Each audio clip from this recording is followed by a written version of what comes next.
కర్నూలు జిల్లా ఎమ్మిగనూరు బస్ డిపోలో పర్యావరణం కాపాడటం ప్రతి పౌరుని బాధ్యత అని డిపో మేనేజర్ అమర్నాథ్ అన్నారు. ఇక ప్రతి ఒక్కరు కూడా మొక్కలు నాటి పర్యావరణాన్ని కాపాడాలని పిలుపునిచ్చారు. ఎమ్మిగనూరు డిపోకి ఇతర డిపోల నుంచి వచ్చే బస్సుల డ్రైవర్లకు అమర్నాథ్ భోజనం ప్యాకెట్లను అందజేశారు. భక్తులు ప్రతి సోమవారం అలాగే గురువారం ఉరుకుందకు స్పెషల్ బస్సు సౌకర్యం ఉపయోగించుకోవాలని డిపో మేనేజర్ తెలిపారు.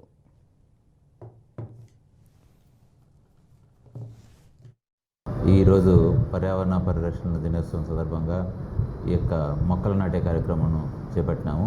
అదేవిధంగా ఈ ఉరుకుంద శ్రావణ మాసం జాతర సందర్భంగా ఈ 3వ సోమవారం రోజున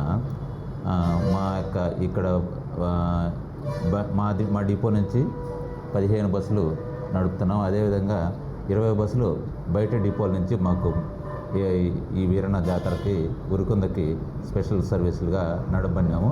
వారందరికి కూడా భోజనార్థమై వాళ్ళకి భోజనం కూడా అందుబాటులో తెచ్చి వాళ్ళకి ఇవ్వడం అనేది ఈ యొక్క భోజనానికి దాత అయినటువంటి రవిచంద్ర మంత్రాలయం అతను ఇచ్చాడండి. అతని ద్వారా తీసుకొని మేము వాళ్ళందరికీ అందజేయడం అనేది. అదేవిధంగా స్పెషల్ బస్సులు ప్రతి గురువారాల్లో, ఆదివారం, సోమవారాల్లో ఈ శ్రావణ మాసం అంతా మేము ఏర్పాటు చేస్తున్నాము.